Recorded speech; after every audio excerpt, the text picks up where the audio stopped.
Depuis le début de l'épidémie, le tourisme est au point mort. Il y a eu le confinement, puis le reconfinement. Les freins sont nombreux. Les restaurants, les bars sont fermés au moins jusqu'au mois de janvier.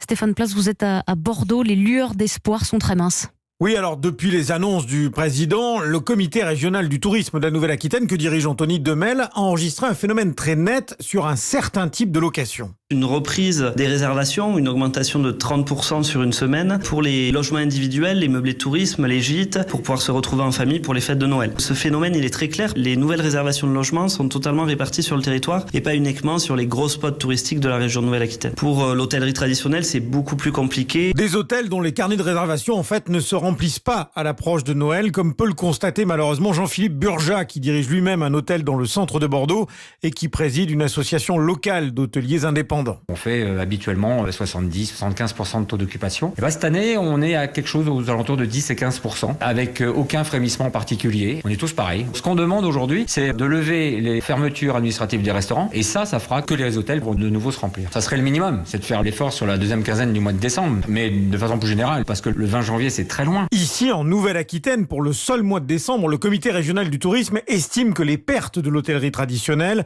pourraient avoisiner les 125 millions d'euros. Stéphane Place, correspondant d'Europe 1 dans le Sud-Ouest. Quelle perspective pour le tourisme? Grand dossier de la